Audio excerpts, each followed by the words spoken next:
अस्सलाम वालेकुम वरहमतुल्लाहि बरकातुहू। दोस्तों, आपको बता दूं कि जो भी नॉर्वे मामला हुआ ये पहला मामला नहीं था। इससे पहले भी जून में कुछ इसी साल जून में कुछ इसी तरह का मामला देखने को आया था, जिसके बारे में आज हम अपनी अपनी इस वीडियो में चर्चा करेंगे। और आपसे गुजारिश है कि आप हमारी वीडियो को आखिरी तक जरूर देखिएगा। दोस्तों, आपको मालूम है कि सोशल मीडिया पर अभी छाया हुआ है कि नॉर्वे में अभी जो हुआ था, उसके बाद कुरान पाक को बचाने के लिए जो एक शख्स कूदता है और फिर वो कुरान पाक को बचा लेता है और उसे फिर पुलिस गिरफ्तार कर लेती है। ये सारा मामला आपको पता है, लेकिन ये मामला की शुरुआत कब हुई और इसका जड़ क्या है, उसी के बारे में हम इस वीडियो में बात करेंगे। पूरी रिसर्च की हुई वीडियो है ये, आप आखिर तक ज़रूर देखिएगा। और आपको मैं दिखाऊं कि इससे पहले भी इसी कट्टरवादी संगठन की एक लड़की ने कुरान पाक को जलाने की कोशिश की थी। तो दोस्तों, आपसे गुजारिश है कि आप हमारी इस वीडियो को आखिरी तक ज़रूर देखिएगा। और अगर आप हमारे चैनल पर नए हैं तो हमारे चैनल को सब्सक्राइब कर ले, साथ ही साथ बेल बटन जरूर दबा दें। और अगर आप ये वीडियो फेसबुक पे देख रहे हैं तो हमारे फेसबुक पेज को जरूर लाइक कर दें। दोस्तों, आपको बता दूं कि नॉर्वे में 16 नवंबर 2019 को जो वाकया पेश आया, उसने दुनिया भर के इस्लामी फोबिक पीड़ित लोगों की गंदी और कट्टरवादी सोच को दुनिया के सामने ला दिया।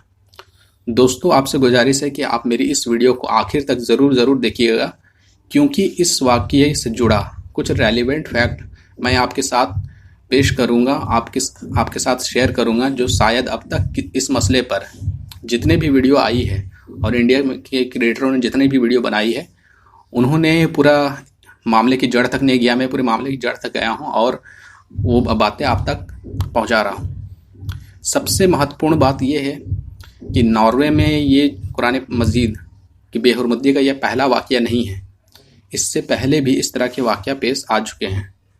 आपको बता दूं दोस्तों, इसी साल 2019 में जून के महीने में इसी तंजीम ने इसी गिरोह ने की एक लड़की जिसका नाम एना ब्रिटेन था, उसने इसी तरह का इस्लाम मुखालिफ मुजाहरा किया। इसी तंजीम के इस्लामी फोबिक गिरोह ने इसी तरह कुरान पाक की बेहुरमती करने का मुजाहरा करने की कोशिश की। और जिस शहर को इन्होंने चुना था, जिस जगह को इन्होंने प्रोटेस्ट के लिए चुना था, वो इलाका जो था वो डॉर्मन था, जहां मुस्लिम की आबादी और दूसरे रिलीजन के मुकाबले ज़्यादा है। दूसरे रिलीजन के लोग यहाँ माइनॉरिटी हैं। आपको बता दूं दोस्तों कि इस तंजीम के उस लेडी ने, जिसका नाम एना ब्रिटेन था, उसने भरे मजमे में कुरान शरीफ को नौज़बिल्ला उठा करके कुछ दूर फेंक देती है ज़मीन पर और फिर उसे जलाने की भी कोशिश करती है, जो कि आपको वीडियो में नज़र आ रहा होगा कि किस तरह से वो पुलिस से झगड़ा कर रही थी। तब उस वक्त वहाँ पर मौजूद पुलिस ने भी उस लड़की को रोकने की कोशिश की थी। वहाँ पर कुछ मुस्लिम नौजवान भी मौजूद थे, जो कि आपके वीडियो में देखने को मिल रहा होगा, जिन्होंने इस मामले को टैकल किया था इसी साल 2019 में जून के महीने में। दोस्तों, यहाँ पर भी गौर करने वाली एक मोटी बात यह है कि वहाँ पर पुलिस मूर्ख दर्शक बनी हुई थी और वहाँ की प्रशासन इस तरह के इस्लामी मुखालिफ रैली करने की परमिशन क्यों दिया। पिछले बार कुरान पाक को नौज़बिल्ला फेंका गया था, जिस पर वहाँ की गवर्नमेंट ने इस्लामी फोबिक संगठनों पर कोई कार्रवाई नहीं किया था, जिसका नतीजा ये हुआ कि कट्टरवादी संगठनों का हौसला बढ़ा और उन कट्टरवादी संगठनों ने दोबारा इस तरह की हरकत अभी 16 नवंबर को करने की कोशिश की। पिछले बार जब ये वाकया पेश आया था, तब ये वहाँ की मीडिया पर यह मामला पेश आया था और खूब इस पर बहसबाजी हुई थी। लेकिन पिछली बार इतना बड़ा कैंपेन मुस्लिमों की तरफ से सोशल मीडिया पर नहीं किया था, जितना कि इस बार ये मामले में देखने को आया है। पिछले बार का मामला सोशल मीडिया पर वायरल ना होने की वजह से हमें पता भी नहीं चल सका था, और वो लेडी जिसने कुरान पाक की बेहुरमती की थी और वो कट्टरवादी संगठनों पर कोई खास कार्रवाई नहीं हो पाती है, जिसकी वजह से उन्होंने दोबारा इसी साल 16 नवंबर 2019 को उसी तरह की वाकयात को पेश किया। दोस्तों, आपको बता दूं, नॉर्वे में एक तंजीम है, एक संगठन है, SIAN, स्टॉप इस्लामिकेशन ऑफ नॉर्वे के नाम से ये जाना जाता है। इस संगठन के एक बार फिर 16 नवंबर 2019 को मुस्लिम बहुल्य क्षेत्र, जिसे क्रिश्चियन स्टैंड बोलते हैं, वहाँ पर भी इस बार इस्लाम मुखालिफ डेमोस्ट्रेशन किया था। डेमोस्ट्रेशन में भी जैसे पहले भी इन्होंने पिछली बार भी कुरान पाक को नौज़बिल्ला फेंका था, उसी तरह इस बार भी 3 कुरान पाक के नुस्खे लेते हैं और 2 कुरान पाक को डस्टबिन में डाल देते हैं और एक नुस्खे को आग लगाने की कोशिश करते हैं, जो कि नाकाम हो जाती है, क्योंकि एक मर्द मुजाहिद उन भेड़ियों, उन गुस्ताखों के बीच में कूद करके कुरान पाक की हिफाजत कर लेता है।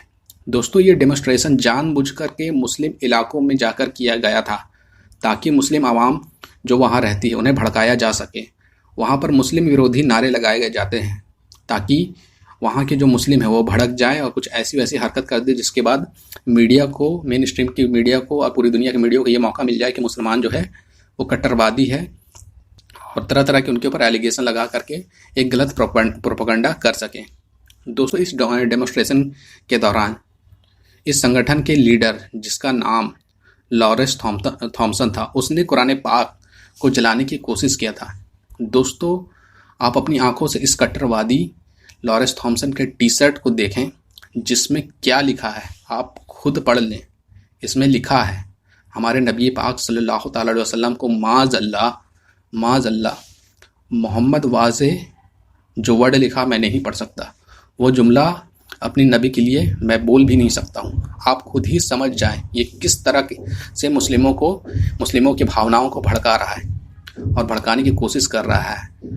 ये इस्लामी फोबिक पीड़ित लोग हैं और ये समाज में नफरत पैदा करना चाहते हैं, 2 समाज के बीचों में खाइयाँ पैदा करने चाह रहे हैं। आप देख रहे हैं, अगर ऐसा लिखा हुआ टी शर्ट पहन करके कोई घूमेगा तो फिर जाहिर सी बात है मुस्लिम जो है वो भड़केंगे। दोस्तों, ऐसा ही कुछ मामला अभी 16 नवंबर को देखने को मिला, जब दोबारा कुछ कट्टरवादी गिरोह ने कुरान पाक को जलाने की कोशिश किया। तब उस वक्त वहाँ पर मौजूद एक मर्द मुजाहिद नौजवान मौजूद था, जो कि ये सब बर्दाश्त नहीं कर सका और वो कुरान पाक की हिफाजत के लिए उन लोगों के बीच में कूद पड़ता है और कुरान पाक को महफूज कर लेता है। वहाँ पर बहुत सारे मुस्लिम नौजवान कुरान पाक को महफूज करने के लिए कूदते हैं, लेकिन उनमें से एक नौजवान जो था वो फेमस हो जाता है, जिसका नाम इलियास बताया गया है। दोस्तों, आपको बता दूं कि गाजी उमर इलियास का असली नाम कुसाई राशिद है। कुसाई राशिद ने ही कुरान पाक की बेहरमती बचाने के लिए उस गुस्ताखे शख्स जो कुरान पाक को जलाने की कोशिश कर रहा था, कुरान पाक की बेहरमती कर रहा था, उस पर कूद पड़ता है और उसे धक्का देते हुए गिरा देता है और कुरान पाक को महफूज कर लेता है। दोस्तों, जो वहाँ पर पुलिस मौजूद थी वो अभी तक तो वो तमाशा देख रही थी, अभी तक तो सोई हुई थी, लेकिन वो अचानक से जागती है, तब जाकर के पुलिस बीच में आती है। और अब तक ये सब मामला जो अपनी आंखों से पुलिस देख रही थी, तब तक वो खामोश खड़ी रहती है, लेकिन जैसे ही कुसाई राशिद उस गुस्ताख को धक्का देकर के कुरान पाक की हिफाजत करता है तो कुसाई राशिद को गिरफ्तार कर लेती है। दोस्तों, आपको बता दूं कि लॉरा थॉमसन ने न सिर्फ कुरान पाक की बेहरमती की थी, बल्कि उसने इंसानियत के साथ पूरी इंसानियत का जो दिल है और पूरी इंसानियत को उसने शर्मसार किया था। उसने ना सिर्फ मुसलमानों की दिलाजारी की, बल्कि उसने अपने ही धर्म क्रिश्चियन धर्म के को भी शर्मसार किया था। कोई भी क्रिश्चियन जो कि सच्चा क्रिश्चियन होगा वो इन वाक़यात को सपोर्ट नहीं करेगा।